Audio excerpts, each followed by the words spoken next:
When I reviewed the Cambridge Audio AXA35 back in the summer of 2022, I have to say that was an exercise in humility. I'd carried a prejudice about the brand for over 25 years due to, let's put it this way, some underwhelming listening experiences back in the mid-90s when I was still a student.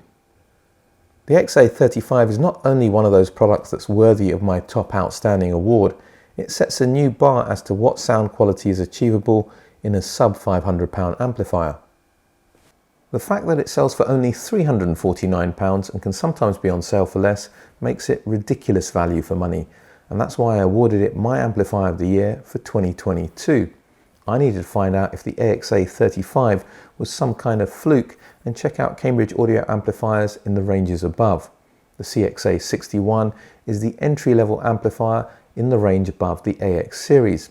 It sells for £699. Surely, lightning can't strike twice.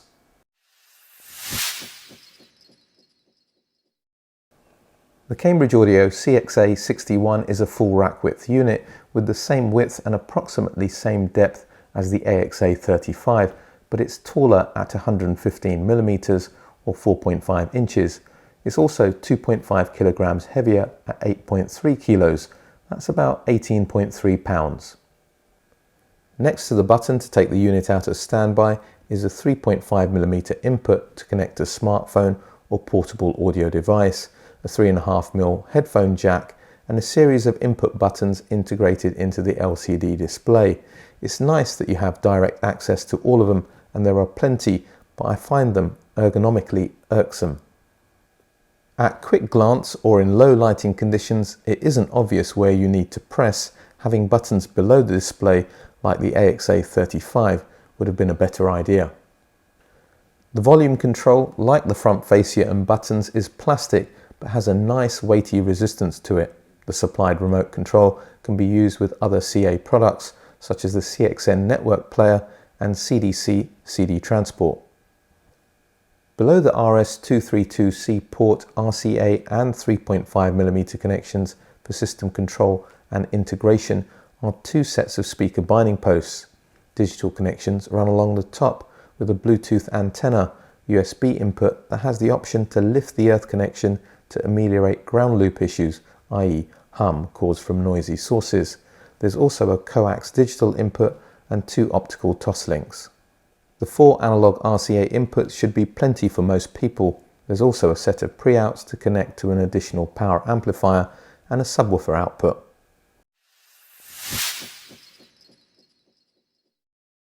Unfortunately, a couple of the screws holding the top plate were so tight that the head started to get damaged when I tried to unscrew them, so I thought I'd leave it there and rely on photographs to show you the internals. The volume pot is by Alps and the transformer is above average in size for this class of amplifier, which is the main reason why the CXA61 is reassuringly heavy.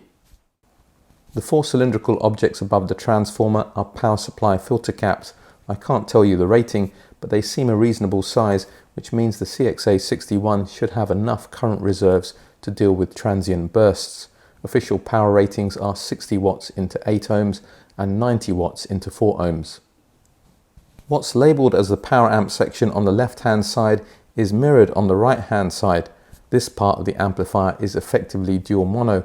This architecture is normally found on more expensive amplifiers and should help with channel separation.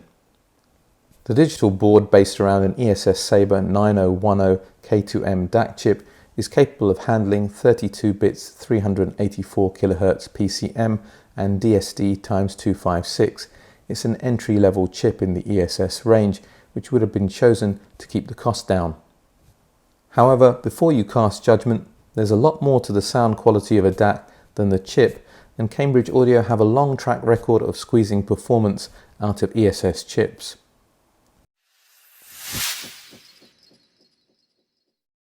Before I get into specifics of the sound quality of the CXA61, I just want to lay out some benchmarks so you know exactly where this amplifier sits in terms of sound quality in relation to those yardsticks.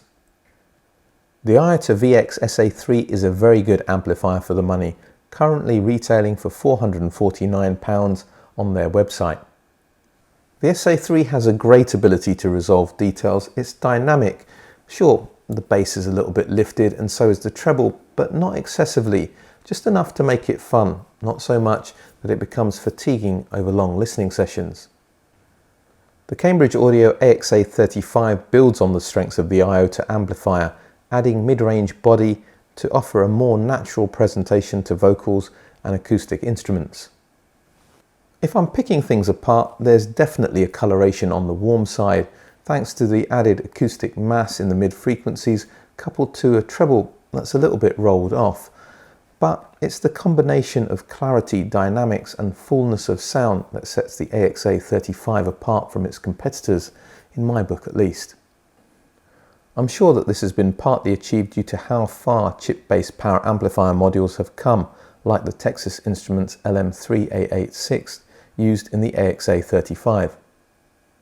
The cost savings over building more traditional transistor-based power amplifier modules would have given the designers more money to devote to the power supply and the input stages. Both are critical if you want to achieve good results. Some might complain that there's no built-in DAC, but for £349, really? Now, it's not uncommon when you give designers a little bit more money and flexibility with the budget for them to throw the baby out with the bathwater, but that clearly isn't the case with the CXA61. It's as if someone has sat down with a checklist of strengths and weaknesses of the AXA35 and thought, let's prioritise where we really need to improve things and not worry too much about where the performance is already strong. Good bass weight? Check. Full mid-range with a wide soundstage and reasonable soundstage depth? Check, check, check. So where are the areas where the CXA61 has fundamentally improved over the AXA35? Well, I already said the AXA35 has a distinct coloration on the warm side. That's less obviously the case with the CXA61, and it means that it'll play a wider range of music more comfortably than its junior sibling. Another area that's improved is that the transients in the mid-range have much more snap, which makes instrument separation better, where the AXA35 can't live with the best amplifiers at twice its price when it comes to resolving details in the upper registers.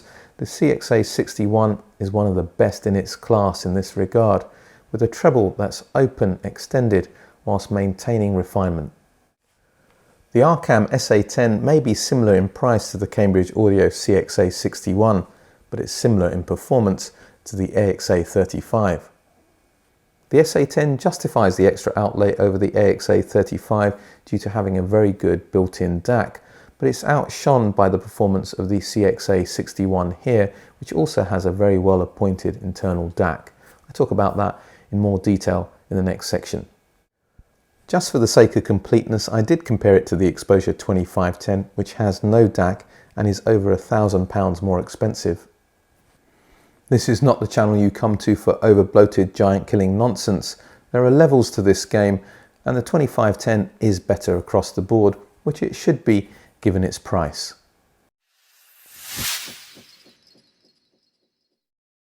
In a nutshell, the CXA61 has enough neutrality to pair well with a wide variety of speakers.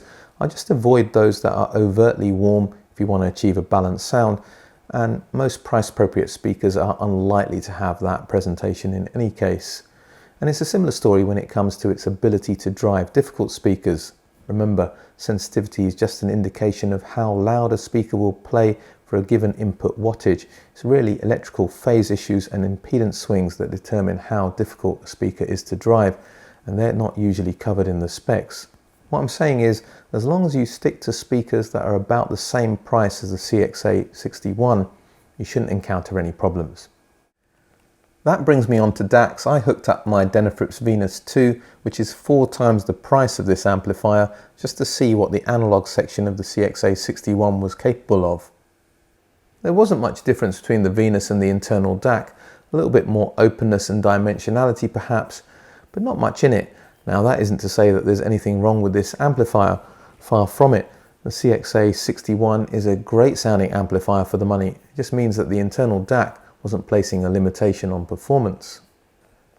The first speakers I hooked up were the Fine Audio Vintage Classic 8s that I just finished reviewing, a totally inappropriate price match at £4,499, going against everything that I've just recommended. I did that to satisfy my curiosity to see if the Cambridge Audio amplifier could drive them okay. It did a reasonable job, which told me more about the speakers than the amplifier in fairness. The Classic 8s are a pretty easy speaker to drive. It's not that the CXA61 will drive anything. The next speaker was by far my favourite pairing. The Amphion Argon 1s at £1,200 remain the most accomplished speaker that I've heard for the money. Dynamic, detailed with a touch of leanness in the mid-range, it was perfectly balanced by the CA amplifier, and it's comfortably the best sound that I've heard from a passive system for this money. My Product Response 1SCs are a pain in the butt to drive. It must have something to do with what I discussed earlier. This combination sucked the life out of the music, sounding soft and muddled, and it showed the limitations of the CXA61 in its ability to drive speakers. Finally, I thought it might be interesting to try the Sound Artist LS358, which is about the same price as the Cambridge amplifier. That speaker does have the essence of an LS358 in its ability to capture vocals and acoustic instruments with a dose of sugar-coated realism that many find seductive. That trait was there to some extent with the CXA61, but there was too much sugar coating and not enough realism for my liking. I said to avoid overtly warm speakers, and here's my proof.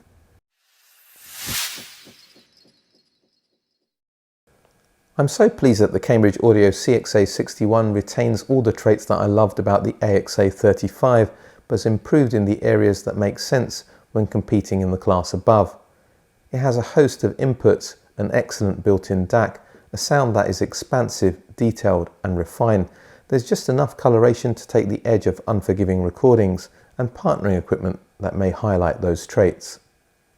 It shows its limitations in driving ability with speakers that are particularly difficult to drive. Overly warm speakers should also be avoided, but the CXA61 will work well with the vast majority of speakers it's going to be paired with. It's one of the most complete sounding amplifiers I've auditioned below £1,000. Cambridge Audio CXA61 gets an outstanding from this channel. I know that I've reviewed quite a bit of gear of late that's getting up there in price, but I'm always trying to review more accessibly priced stuff as well. It's just proved trickier than expected. My question for today is simple. What sub £1,000 amplifiers would you like to see me review, and the reasons why? If I get quite a few requests for the same amplifier, I will be following it up. All that remains for me to say is, if you like this video, if you like what I'm doing with this channel, you want to see it grow, and you haven't done so already, please like, share, subscribe and hit the bell notification. Check me out on Patreon for consultancy services if you think that I can help you on your hi-fi journey. There's also the ABA Club on Patreon. If you join, you have access to behind the scenes videos. We have video calls where we do get to chat face to face from time to time, as well as a WhatsApp group that's very active. But for today, for now, a British audiophile signing off.